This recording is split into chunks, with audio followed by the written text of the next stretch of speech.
Pemirsa, kita segera menuju Kejaksaan Agung. Sudah ada rekan kami, reporter Haidar Faisal yang sudah berada di sana dan sudah siap dengan laporannya. Faisal, apakah pemeriksaan Erlangga Hartarto sudah selesai?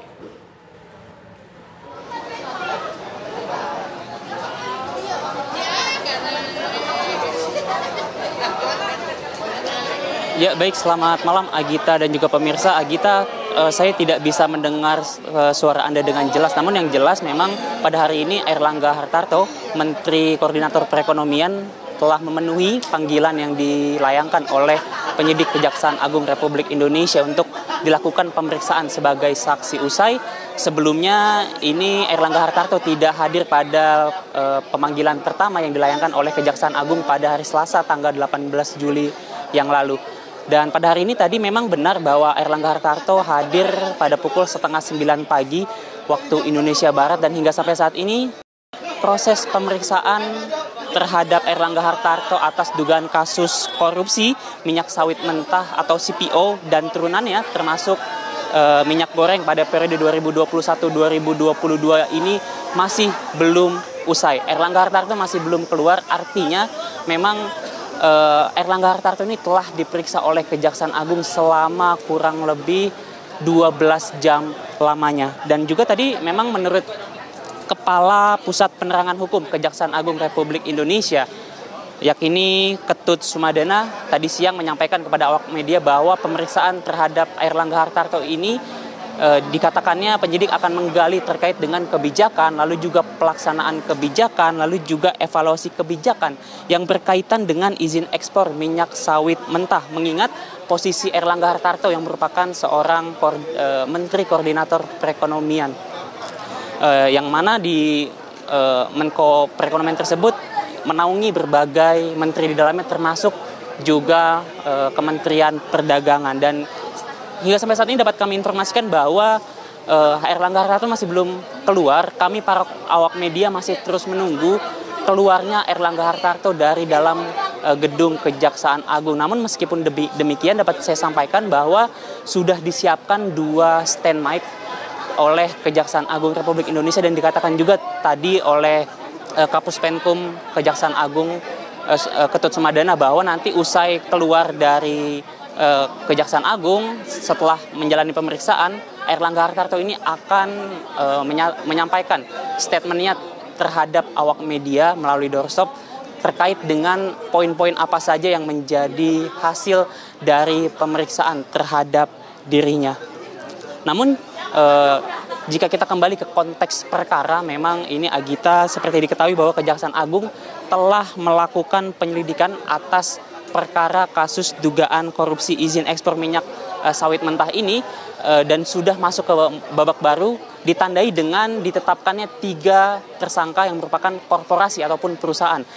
Tiga perusahaan tersebut adalah Wilmar Group, lalu juga ada Musimas Terbuka, dan juga Permata Hijau Group yang ditetapkan sebagai tersangka dengan diduga telah merugikan negara sebesar 6,47 miliar. Tentu kita akan nantikan bagaimana nanti hasil dari pemeriksaan Erlangga. Untuk sementara demikian, saya kembalikan ke Agita di studio. Baik. Faisal, kita melihat sejauh ini apakah sudah ada tanda-tanda konferensi pers akan segera dimulai? Baik, kita menyaksikan bersama-sama konferensi pers yang saat ini dilakukan di Kejaksaan Agung. Erlangga Hartarto telah keluar, dan kita saksikan dan kita simak bagaimana pernyataan dari Menko Perekonomian Erlangga Hartarto.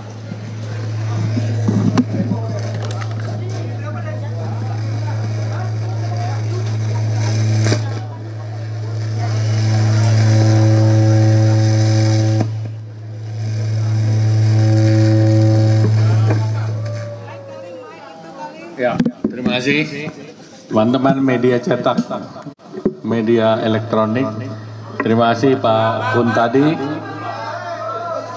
Pak Ketut selaku Kapus Pen. Saya hari ini hadir untuk menjawab pertanyaan-pertanyaan yang tadi disampaikan, dan saya telah menjawab 46 pertanyaan, dan mudah-mudahan jawaban sudah dijawab dengan sebaik-baiknya. hal-hal lain tentunya nanti penyidik yang akan menyampaikan atau menjelaskan. Terima kasih. Wassalamualaikum warahmatullahi wabarakatuh.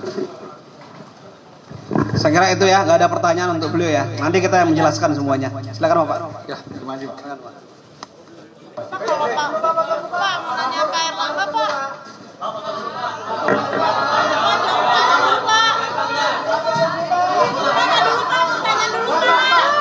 Kacau, jauh-jauh dari Malaysia kemarin lah. Pemirsa, baru saja kita tadi menyimak bersama pernyataan ataupun konferensi pers yang tadi sudah disampaikan oleh Menteri Koordinator Bidang Perekonomian, Menko Perekonomian Erlangga Hartarto, yang pada saat ini sudah 12 jam lebih diperiksa sebagai saksi terkait dengan kasus dugaan korupsi pemberian fasilitas ekspor minyak sawit mentah atau crude palm oil atau CPO atau bahan baku minyak goreng. Pemirsa, tadi kita menyaksikan bersama-sama bahwa Erlangga Hartarto ini tadi sudah menjawab ada sebanyak 46 pertanyaan. Lebih lanjut disampaikan juga selama 12 jam pemeriksaan tadi, hal-hal lainnya tentunya akan disampaikan oleh penyidik yang berwenang untuk menyampaikan berkaitan dengan update pemeriksaan yang hari ini dijalankan oleh Erlangga Hartarto. Kita melihat bersama juga pemirsa, selain dari Erlangga Hartarto, tampak hadir juga Kapus Penkum Kejagung atau Kejaksaan Agung. Selain itu juga tadi sebagaimana disebutkan oleh rekan Fasal, artinya sudah 12 jam Erlangga tadi menjalani pemeriksaan mulai dari tiba sekitar pukul 8:25 waktu Indonesia Barat. Kemudian tampak tadi mengenakan pakaian batik berwarna coklat. Sebelumnya pemirsa, kita ketahui bersama bahwa Kejaksaan Agung sebelumnya juga sudah menjadwalkan pemeriksaan perdana Erlangga Hartarto pada tanggal 18 Juli 2023. Namun beliau kemudian tidak bisa hadir sehingga kemudian penyidik kembali menjadwalkan ulang pemeriksaan Erlangga Hartarto pada hari ini terkait dengan kasus dugaan korupsi pemberian fasilitas ekspor minyak sawit mentah CPO atau crude palm oil atau bahan baku minyak goreng. Sebelumnya juga Kapus Penkum Kejagung Ketut Sumedana juga sudah menyebutkan bahwa penyidik memutuskan untuk meminta keterangan dari Erlangga Hartarto. Baik, pemirsa, kita kembali ke Kejaksaan Agung untuk menyimak bagaimana penjelasan dari Kapus Penkum Ketut Sumedana. Kita saksikan bersama-sama. Jadi rekan-rekan sekalian, harap tenang ya. Udah bisa tenang ya. Jadi kenapa tadi ada 2 tahanan baru dari proses penyidikan perkara yang ada di Sultra yang berinisial SM, yaitu Kepala Geologi Kementerian SDM, mantan Direktur Pembinaan Pengusaha Mineral Direktur Jenderal Mineral Batubara Kementerian SDM, dan tersangka yang kedua adalah EVT, yaitu Evaluator RKAB pada Kementerian SDM. Jadi kedua tersangka yang ditahan tadi terkait dengan perkara yang ada di Sultra, yaitu perjanjian KSO antara PT Antam dan Kelapa Konsorsium, yang sampai saat ini sudah menetapkan 7 tersangka, yang 2 tadi adalah dari Kementerian SDM. Saya kira itu cukup ya. Untuk selanjutnya Bapak Dirdik silakan menyampaikan hal-hal yang terkait tentang pemeriksaan yang tadi. Terima kasih. Assalamualaikum warahmatullahi wabarakatuh. Selamat malam rekan-rekan media. Pada hari ini, sebagaimana kita ketahui, tim penyidik Kejaksaan Agung bidang tindak pidana khusus telah melakukan pemeriksaan terhadap Bapak Erlangga Hartarto selaku Menteri Koordinator Bidang Perekonomian. Pemeriksaan berjalan selama 12 jam dari jam 9 sampai jam 9 pagi sampai dengan jam 9 malam. Sebagaimana kita ketahui tadi, seperti yang disampaikan oleh beliau, pemeriksaan ada 46 pertanyaan yang keseluruhannya telah dijawab dengan baik oleh beliau. pemeriksaan berjalan sebagaimana mestinya dan pemeriksaan kali ini merupakan pengembangan dari penanganan perkara tindak pidana korupsi, pemberian fasilitas ekspor CPO dan produk turunan tahun 2021 atas nama tersangka Indra Sari Wisnuwardana dan kawan-kawan yang perkaranya telah memiliki kekuatan hukum tetap, di mana berdasarkan fakta yang berkembang di dalam proses persidangan, telah kami temukan fakta-fakta hukum baru yang menurut kami perlu untuk didalami. Dan hasil dari pendalaman tersebut, beberapa saat yang lalu, sebagaimana kita ketahui, tim penyidik telah menetapkan 3 tersangka korporasi, yaitu Wilmar Group, Musim Mas Group, dan Permata Hijau Group. Ya. Dalam rangka untuk membuat terang peristiwa pidana terhadap 3 tersangka tersebut, maka kami memandang perlu untuk memeriksa Bapak Erlangga dalam kapasitas beliau selaku Menteri Menko Perekonomian, khususnya terkait tugas dan tanggung jawab beliau dalam rangka mengatasi kelangkaan minyak goreng. Sebagaimana kita ketahui, dalam proses penanganannya, ternyata belakangan kita ketahui telah menimbulkan kerugian keuangan negara. Mungkin itu yang hendak kita cari simpul-simpulnya. Mungkin demikian dari kami. Terima kasih. Rekan-rekan media, saya buka beberapa pertanyaan saja. Ada pertanyaan? Depan.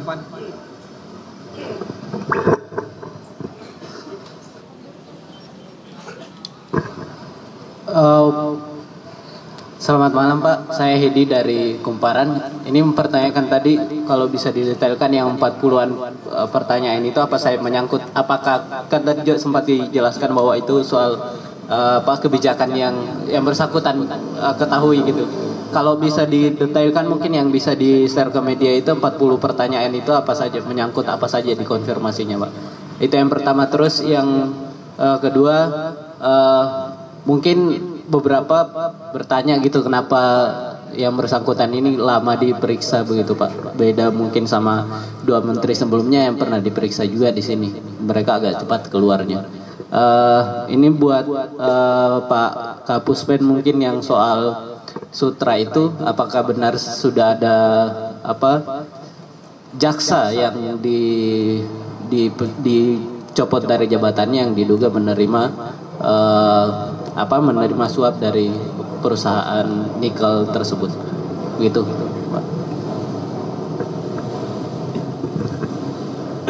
Saya jawab yang ketiga ya, pertanyaannya, bahwa dalam waktu 1 bulan yang lalu saya sudah pernah merilis terkait dengan pelanggaran disiplin berat dari oknum 3 oknum jaksa. 3 orang dilakukan pencopotan terhadap jabatan dan jaksanya. 1 orang tenaga tata usaha dilakukan penundaan pangkat. Jadi 3 orang mendapatkan hukuman yang cukup berat, disiplin berat. Yang 1 orang mendapatkan hukuman yang sedang. Ya, saya kira cukup itu ya. Saya tidak mau menyampaikan secara gamblang karena itu data yang saya peroleh dari pengawasan. Silakan Pak, lanjutkan. Terima kasih, saya coba menjawab. Tentunya 46 pertanyaan tersebut itu sangat teknis sekali, teknis penyidikan, sehingga kami tidak bisa menyampaikan di sini. Namun yang jelas, inti dari pemeriksaan kami adalah untuk mengetahui sejauh mana sih tindakan-tindakan penanggulangan dari Kementerian Koordinator Perekonomian dalam rangka upaya untuk mengatasi kelangkaan minyak goreng. ya kan? Nah, kenapa baru saat ini kami panggil? Tadi sudah saya sampaikan bahwa ini merupakan hasil pengembangan berdasarkan fakta yang kami temukan di persidangan. Setelah kami kaji, ternyata fakta-fakta itu harus kami dalami dan harus kami sikapi, sehingga tadi ada 3 perusahaan yang kami tetapkan sebagai tersangka. Itu ya. Mungkin demikian. Ada lagi pertanyaan? Maju ke depan dulu tanya. Depan dulu. Tadi angkat tangannya depan. Saya Dani Pak dari Bisnis Indonesia. Saya punya satu pertanyaan aja. Dari 46 pertanyaan itu, apakah didalami salah satunya terkait dengan nama Menko Perekonomian Airlangga Hartarto yang disebut dalam dakwaan atas nama terdakwa Webinanto atas nama Lincewe? Apakah itu didalami juga? Karena kita ketahui juga Bapak Webinanto ini adalah salah satunya tim asistensi dari Menko Perekonomian. Terima kasih. Ya, tentunya segala hal yang menurut hemat kami bisa membuat terang peristiwa pidananya pasti kami dalami. Ya, tentu tetap kita asasnya adalah ada tidak alat buktinya. Ya, sepanjang itu ada alat buktinya dan memang harus kami dalami, pasti akan kami dalami. Silakan yang sebelah sini tadi. Ya.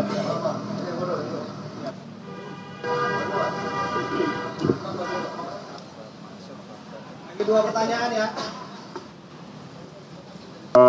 Singkat aja Pak, dari pemeriksaan hari ini, apakah sudah cukup Pak untuk memeriksa Pak Airlangga? Kemudian dari pertanyaannya tadi, apakah ada yang berkaitan dengan kebijakannya terkait ekspor CPO itu tersebut? Ya, untuk pertanyaan kedua itu sudah teknis sekali, kami tidak bisa menjawab. Untuk apakah ini sudah cukup atau belum, tentu saja setelah pemeriksaan ini kami melakukan evaluasi dan pendalaman dikaitkan dengan keterangan yang lain, nanti akan kita sikapi. Begitu. Silakan yang depan. Izin Pak Ketut, Pak Tandi, saya Rohman dari Lojatis. Singkat saja Pak, terkait peranan atau keberadaan Pak Airlangga dalam pemeriksaan hari ini dari Kejagung, regulasi atau belit hukum apa yang menjadi landasan Pak Airlangga itu patut diduga terlibat?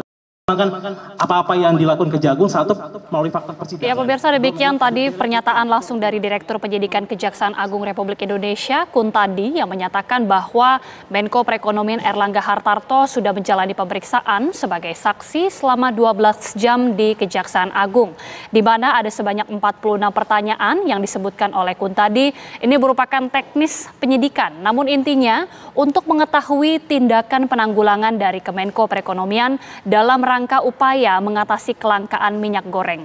Ini juga merupakan hasil pengembangan dari fakta yang ditemukan di persidangan, di mana pemeriksaan merupakan pengembangan penanganan tindak pidana korupsi pemberian fasilitas ekspor CPO dan produk turunan pada tahun 2021, pemirsa.